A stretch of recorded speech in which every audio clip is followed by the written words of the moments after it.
25,000 mega DSC ఎక్కడా దగా DSC చేసినావు, నువ్వు మెగా డిఎస్సి కాదు ఇచ్చింది అంటే మళ్ళీ నీ గుడ్లు వీకి గోటీలాడతాను చిల్లర మాటలు మాట్లాడతాడు. వయో పరిమితి ఆనాడు కేసీఆర్ గారు పెంచినరు, నువ్వెందుకు తగ్గించినావు అట్లే ఉంచు అంటే దాని మీద స్పందన ఉండదు. ఎందుకింత అహంకారం, ఎందుకింత బలుపు, ఈ అవమానాలు, ఈ అవహేళనలు మర్చిపోతారు తెలంగాణ పిల్లలు అనుకుంటున్నావా రేవంత్ రెడ్డి? ఎన్నికలకు ముందు మళ్ళీ ఒక గారెడి చేస్తా, ఏదో ఒక మాట చెప్తా, అంతా మాయా మస్తీంద్ర చేయొచ్చు, గాయబ్ చేయొచ్చు అనుకుంటున్నావా?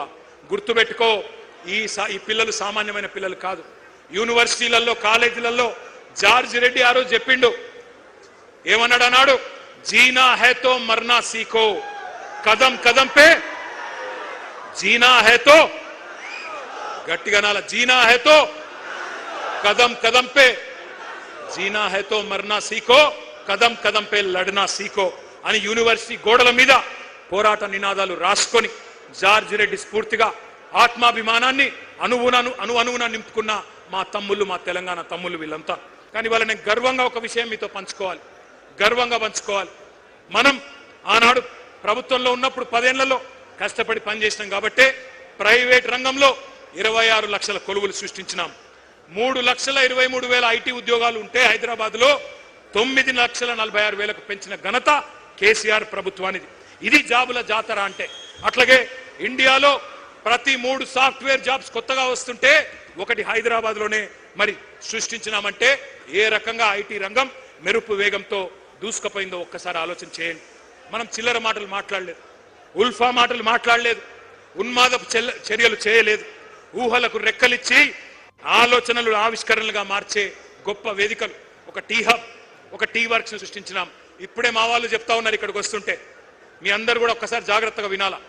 టీ హబ్ లో పురుడు పోసుకున్న ఒక కంపెనీ, దాని పేరు స్కై రూట్. భారతదేశానికి స్వాతంత్రం వచ్చి 79 ఏళ్ళైంది. ఇవాళ ఆ కంపెనీ స్కై రూట్ అనే కంపెనీ ప్రపంచ చరిత్రలో కాదు, భారతదేశ చరిత్రలో మొట్టమొదటిసారిగా ఒక ప్రైవేట్ రాకెట్ ను అంతరిక్షంలోకి పంపిన కంపెనీ మన టీ హబ్ నుంచి వచ్చింది. ఇవాళ ఉదయమే ఆ కార్యక్రమం జరిగింది. ఒకసారి గట్టిగా స్కై రూట్ వాళ్ళకి చప్పట్లతో అభినందనలు చెప్పాలని చెప్పి కూడా నేను కోరుతా ఉన్నా. మనం గుడ్లు బీకి గోటీలాడతామని చెప్పలేదు, చిచోర మాటలు చెప్పలేదు. గూగుల్, యాపిల్ ఇటువంటి సంస్థలను రప్పించే ప్రయత్నం చేసినాం. పేగులు తీసి మెడలేసుకుంటాని ఫాల్తూ వాగుడు వాగలేదు. ఫాక్స్కాన్, అమెజాన్ లాంటి దిగ్గజాలను తెచ్చినాం. నిన్న రేవంత్ రెడ్డి గారు ఒకటే రోజు అమెజాన్ కు రిబ్బన్ కట్ చేసిండు, అమర్ రాజా బ్యాటరీస్ కి రిబ్బన్ కట్ చేసిండు. ఎవరు తెచ్చిండ్రు అవి? కేసీఆర్ ప్రభుత్వం కాదా? మనం కట్టిన ఫ్లైఓవర్లకు సున్నం పూస్తాడు, మనం తెచ్చిన కంపెనీలకు రిబ్బన్లు కట్ చేస్తాడు. ఆడ స్టేజ్ ఎక్కంగానే వెనుకకెళ్ళి పాట పెట్టాలన్నట, పాట పెట్టకపోతే స్టేజ్ ఎక్కుతలేడు. ఈ చిల్లర నాయకుడు, ఒక ముఠా నాయకుడు ఇవాళ ముఖ్యమంత్రి అయ్యి మరి ఫ్యూచర్ సిటీ పేరిట భూ దందాలు చేస్తున్నాడు, భూ బాగోతాలు చేస్తా ఉన్నాడు. నేను అందుకే మిమ్మల్ని అంటా ఉన్నా, ఇవాళ కాంగ్రెస్ పాలసీ ఒకటే, ఏ కంపెనీ పోతేంది, ఎవడు ఉంటే ఏంది, ఎవడు బతికితేంది, ఎవడు చస్తేంది, ఏ జాబులు పోతే ఏమి, ఎవరికి జాబులు రాకపోతేమి, మనకు కమిషన్లే ముఖ్యం అని చెప్పి ఇవాళ ముందుకు పోతా ఉన్నారు. చందాల దందాలు నడుస్తున్నాయి, ఇయ్యకపోతే తలకు తుపాకులు పెడుతున్నారు కాంగ్రెస్ వాళ్ళు.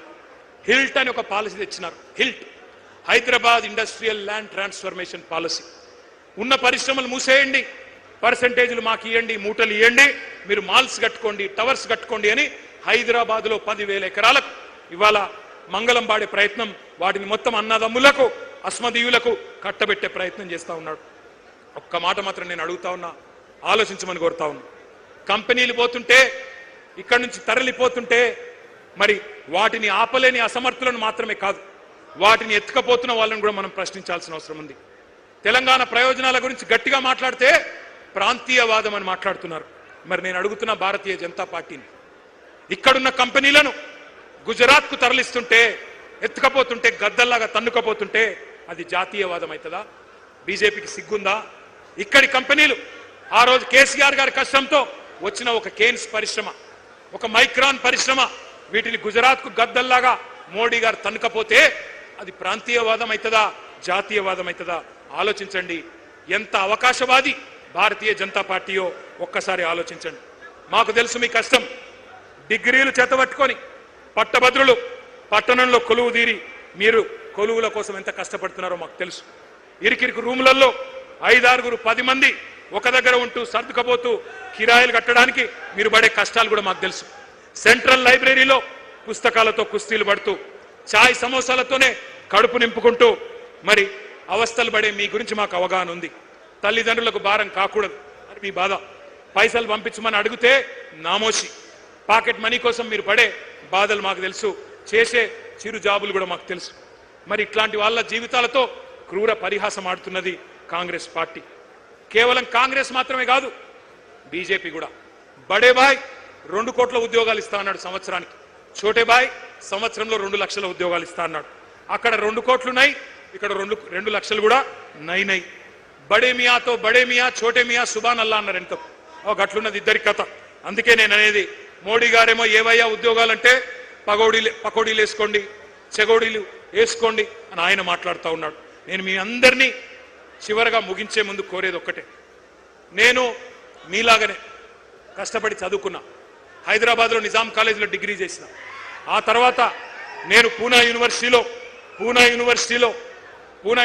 ఒక పోటీ పరీక్ష రాసి, జేఎన్యూ వాళ్ళు పోటీ పరీక్ష పెడితే భారతదేశంలో ఆ రోజు 16 యూనివర్సిటీల్లో మాత్రమే బయోటెక్నాలజీ కోర్సు మాస్టర్స్లో ఉండేది.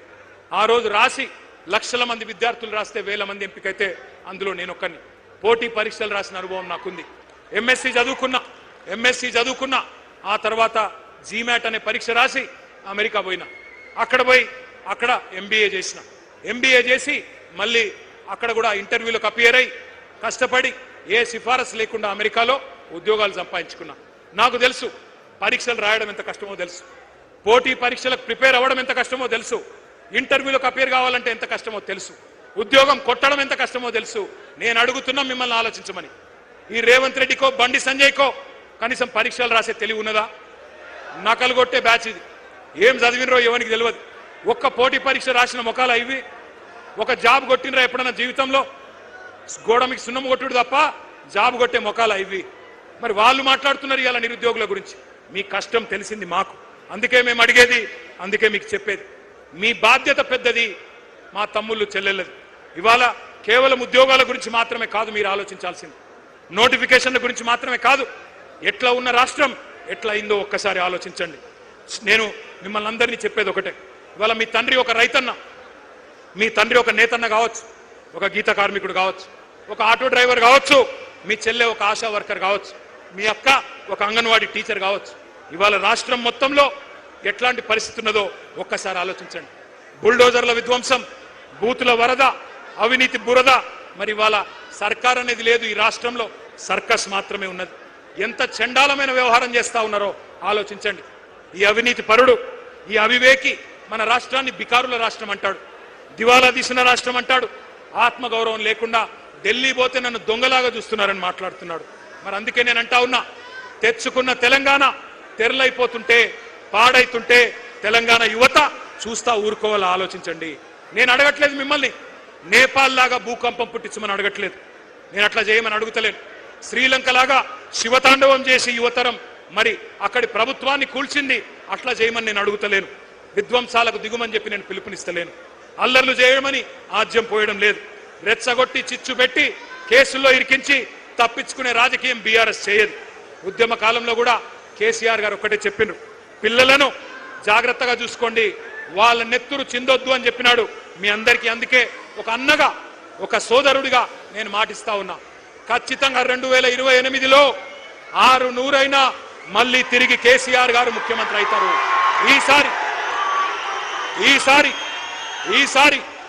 ఈసారి మీ బాధ్యత మీ అన్నగా నేను తీసుకుంటా.